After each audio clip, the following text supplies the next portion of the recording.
Palm Sunday. In the life of a minister, I always spell it wrong.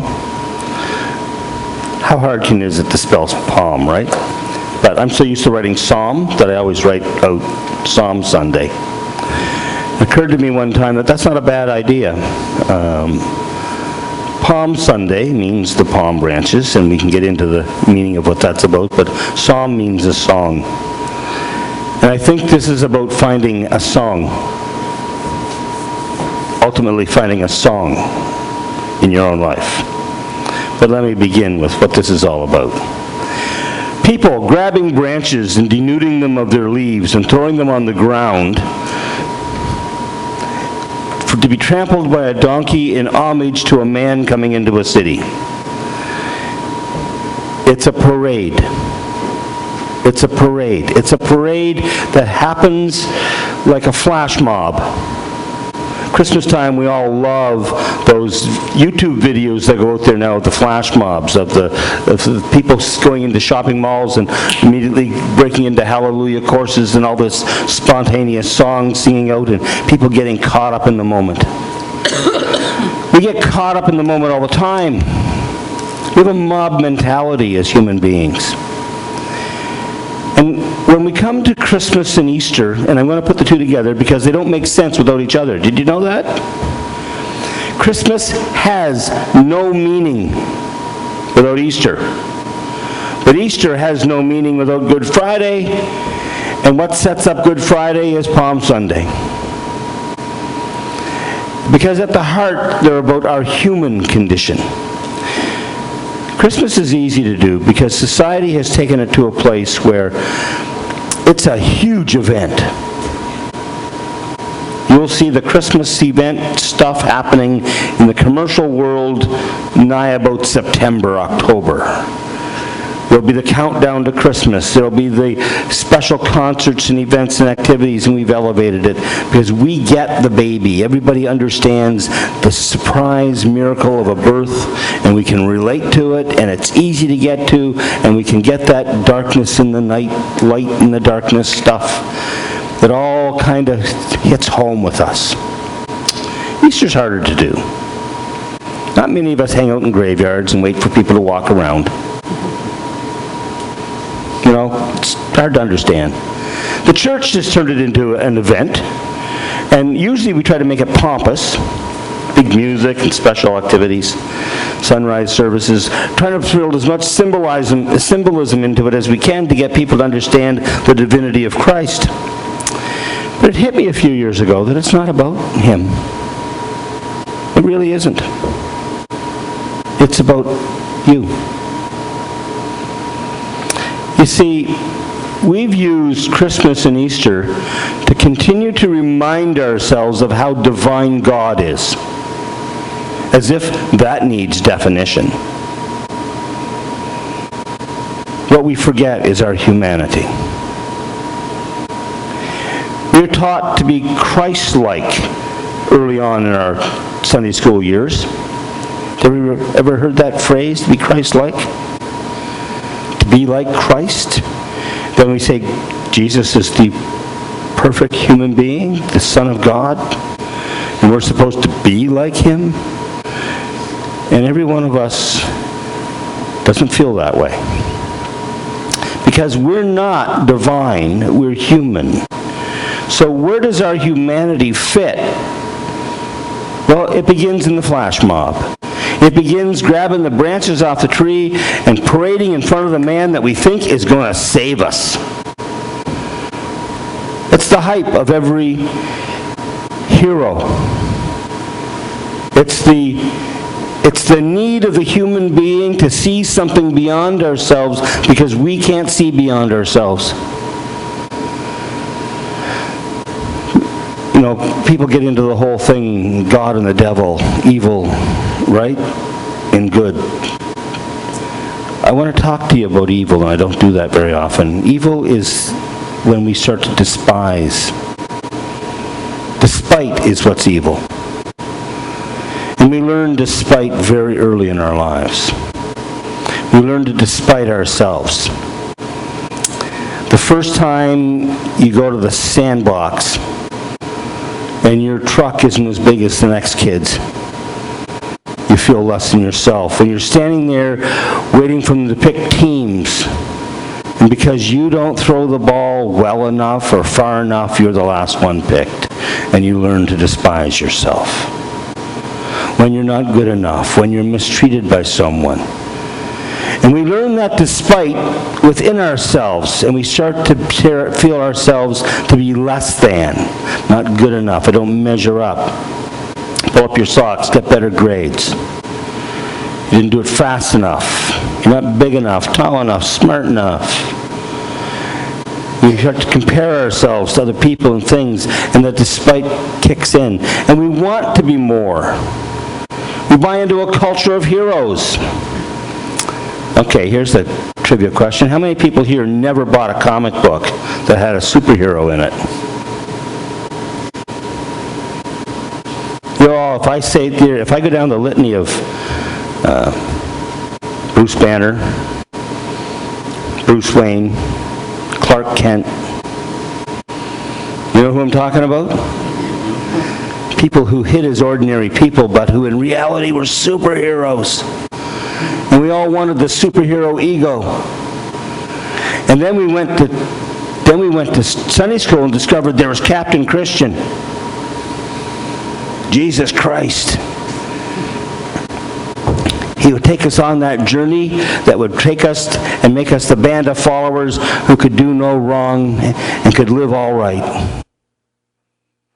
We were going to jump on that bandwagon and we were going to have ourselves saved. And it's true, we've all done it. Because we all learned despite. We all learned to hate ourselves. And what did we do with that hate? We built fences.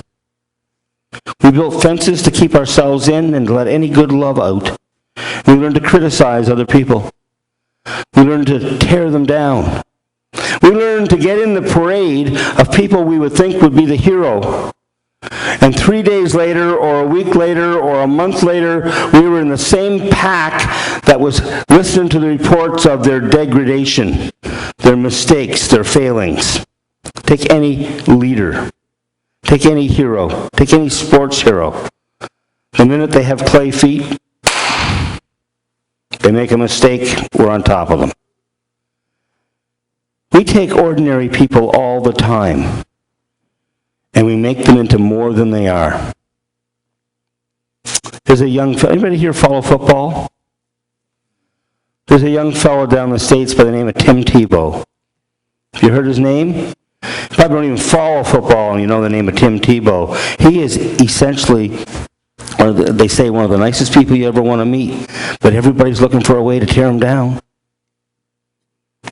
They're looking to criticize him. He doesn't even have control over his own fate and they're criticizing him. He gets traded from one football team to another, and it sends chatter across the internet and across the world that would sink a battleship. Because we're looking for heroes. We put them on the backs of people to save our souls. And that's what Palm Sunday's about. When you get in the crowd, and you stand in line because you want to see Jesus, you have to see the man. You have to understand this is not about God. This is about our essential humanity, our ability to know that all human beings fail. We all fail. We will fail. We have failed. We are failing. We all fail. And somehow we have to take the word F-A-I-L and stop making it into a four-letter word. It's a fact, not a fault. That's what God says to us. That's what God tells us. God says, whatever you do, I'm still there. I'm not going away. Jesus rides into town. He did not set up the parade. He simply asked his buddies to get him a donkey. Did you notice that in the reading that was said? He said, I'm walking all over the countryside, guys. I'm tired. Can I get a ride? So they get him a ride. And the next thing, it's like, he's coming into town. This is the one who's going to save us. Oh my God. Save me, save me. Make me what I'm not. Take me out of myself. Make me more than I am. You know how the chatter really went? He came in on a donkey. People started to say, hey, that's the Messiah. And they bought it. And the flash mob happened. And the people started running. They wanted to see the Messiah because they'd been dreaming about the Messiah coming for 2 millennium. It was so deep ingrained in their culture, they had to have this one who would save them from themselves, who would be the ultimate king, who was going to throw off the Romans and pave the streets with gold and put a chicken in every pot and make life perfect. You know, after he went by that day, somebody started to say, wait a minute, wasn't he on a donkey? Yeah. Well, the prophecy says the Messiah is going to come on a white stallion. What's that all about? He picked the wrong horse. He must not be good enough. Maybe he isn't the one. Oh, who's going to save me now? Well, the guy's a fraud. Let's take him down. And you know the rest of the story, right? Because we'd learned despite. Those people had already learned it despite. They had already learned to despise themselves. So how can you respect the one outside? And God comes back, and from the dim cry of Good Friday, and from the open tomb of Easter, continues to give the quiet little messages. Doesn't matter what you did.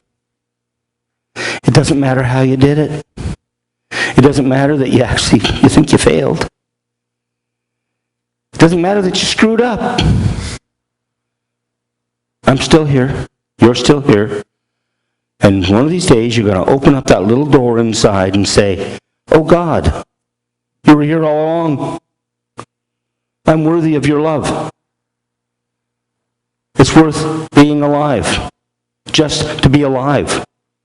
I don't have to live up to someone else's expectations. I don't have to worry about the yoke of oppression over me, because I can let go of it all. I can let go of all those things that have been holding me down and just live my life as a freed child. If you stop and think about all the things Jesus used to say to his people, he used to just rattle their cages. He would sit there and say, I'm going to show you another way. Of course, they wanted to show them the other way, their way. And what's the definition of insanity, right? Doing the same thing over and over again, expecting the same results, or expecting different results.